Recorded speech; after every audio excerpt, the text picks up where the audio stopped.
is Tim with Online Big Blue, bringing you the best in New York Giants sports talk and entertainment. I wasn't going to do a video today or a podcast because I just had a dental appointment and probably not in the best state of mind or the best ability to think properly between the Novocaine and all the other drugs, but I saw the Deandre Baker story. Now, I'm going to preface this by saying right now, I don't know if Deandre Baker is innocent. I don't know if he's guilty. I still feel to this day that he should be released from the team either way, because if you are Gettleman and you are preaching building a culture and you dump Snacks, Janoris Jenkins, and OBJ to rectify the culture issue we're having, you cannot have a player who's up on multiple gun charges and robbery charges. That's all there is to it, like I said. And I hope he's innocent. I hope he didn't do this. But I find it interesting, and I'm calling it the never-ending defense of Deandre Baker. Now, bear with me just for a moment, because we have to think back. And a lot of people are like, well, he's innocent because the lawyer has these testimonies from these witnesses, these two witnesses. Okay, let's go back to when this first happened. When this first happened, Deandre Baker's lawyer said they have affidavits from multiple victims recanting the story that they gave to the police. Okay, that's defense number one. They also had video evidence from cell phones that would clear Deandre Baker's name. That's defense number two. They also had security footage from cameras around the neighborhood of Deandre Baker leaving the property, sashaying through the trees, through the bushes, not a care in the world, getting to his car and carefully driving out of the gated community. That's story number, 4 or 3, I don't even know. I lost count. So that was the first part. So after all that went by, a couple weeks went by, and we heard, and again, it is the defense attorney's job to create reasonable doubt not only with the state, but in the jury pool itself. So after we hear all these wonderful stories, a couple weeks go by. Comes out from the police department, no witnesses had recanted. And if the witnesses had lied, they were going to be prosecuted, and it is a felony. So no witness recanted. It then came out from the prosecution. There is no video evidence. There's no cell phone videos. And then it comes out again from the prosecution. There is no evidence of security cameras. So then a couple weeks go by, and it comes out that, well, no, Deandre was there, but he was playing Xbox when some kind of commotion happened. And he only saw the commotion out of the corner of his eye. And they were going to call and get to Microsoft and get the information so they can get the analytical data that shows the area of which Deandre's Xbox was at and what time he was on. And the defense was searching out video evidence that proved, yes, that Deandre may have fled the scene, but he fled the scene with multiple other suspects, and he sat at the gate waiting to get out patiently for his turn because he had done nothing wrong. Okay, that's now defense story number 2.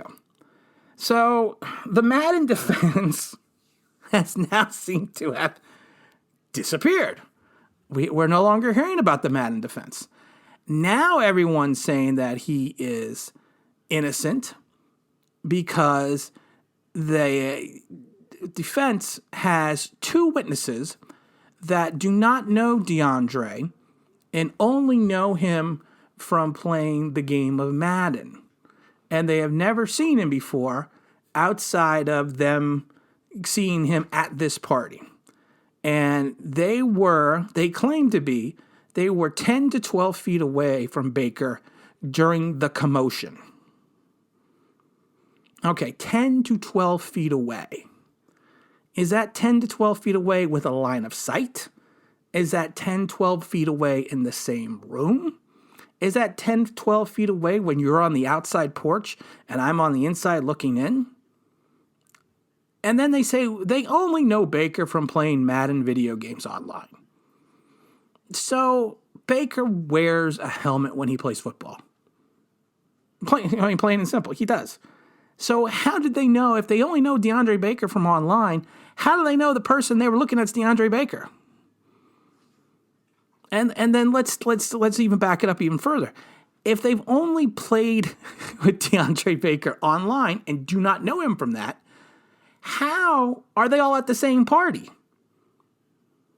I mean, let's statistically think about this. What are the odds that people that you play with online are going to be your witnesses to the fact that you did not commit 4 counts of armed robbery and 4 counts of aggravated assault with a firearm, and they just happen to be at the same party you are at, just happen to know what you look like, and just happen to know you didn't do anything during the commotion? My question of the day is, I keep hearing his attorney speak of the commotion. So what was the commotion? Come on, everybody, do the brand new dance now.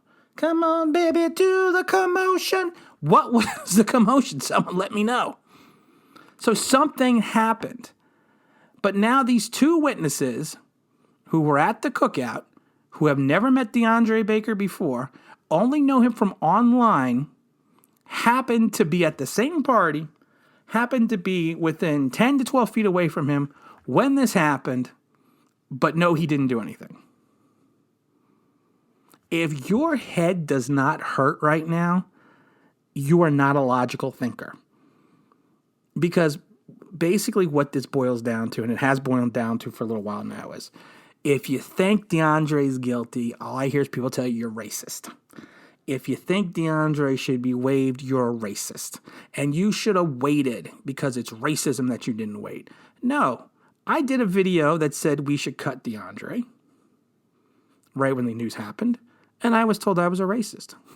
I did a video 2 days later that said DeAndre's innocent and proven guilty, and I'm a racist still. So race has nothing to do with this. Stupidity has everything to do with this. And then I love it because then the attorneys, of course, I was waiting for this, they break out the race card. And they say, well, we're getting racial threats towards us. Okay.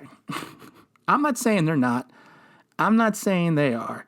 I'm not saying anyone's lying.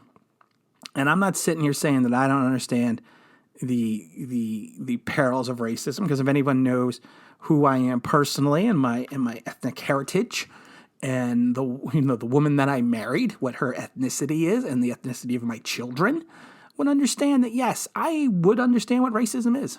We've experienced it.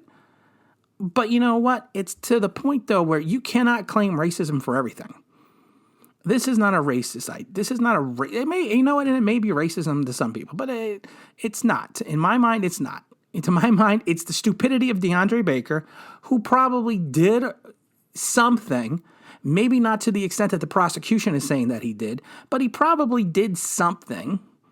And his attorney, who is a prominent Florida defense attorney, is trying to get him out of it. And that's his job. That's why they're paying him. But, case in point, you got to stick with one story. I mean, and people are going to bash me for this video, and I don't care. Because of the fact that it's the truth. It's honesty. And like I said it before, when Julius Campbell spoke those eloquent words, honesty ain't high on your people's priority list. Some people it's not. Look and go back and see how his story has changed since the incident started. And then you could talk to me. And then leave me the nasty comment. And then leave me the dislike. And just by the way, I'm not deleting any comments. I don't delete any comments unless they're vulgar or they're disparaging towards my family or myself.